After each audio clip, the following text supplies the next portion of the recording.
Un Français sur 5 seulement connaît les gestes de premier secours. C'est peu à Paris. Une formation d'1 heure ouverte à tous à partir de 15 ans propose pourtant d'apprendre ces premiers gestes grâce à la réalité virtuelle. Cela permet une mise en situation très concrète. Mathieu Devez avec Sylvain Giraud.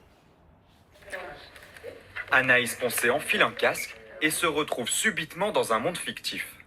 C'est Paul, mon ami. Il ne bouge pas, il ne respire pas, je ne sais pas quoi faire. Comme elle, ils sont 3 à suivre à Paris cette formation de secourisme en réalité virtuelle. Pendant 1 heure, chaque participant s'entraîne sur son propre mannequin. Vous m'entendez? Et plonge dans une immersion totale.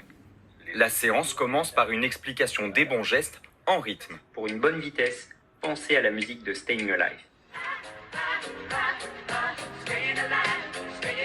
Il faut ensuite gérer une situation d'urgence. Elle voit une vraie victime qui est en arrêt cardiaque, et à qui il faut porter secours. Donc là, après avoir fait le bilan sur la conscience et la respiration, elle est en train de pratiquer un massage cardiaque en attendant que l'ambulance arrive, et l'ambulance ne devrait pas tarder.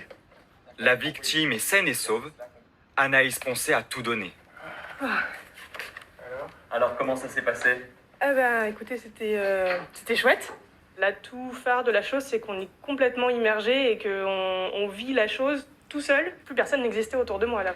Une immersion et aussi pour le fondateur de l'entreprise un moyen de mémoriser durablement les bons gestes. On va ressentir des émotions et c'est la zone des émotions du cerveau qui mémorise. L'ancrage mémoriel est beaucoup plus profond. Pour bénéficier de cette formation, il faut avoir plus de 15 ans et payer 25 €. Aujourd'hui, seul un Français sur 5 maîtrise les gestes de premier secours.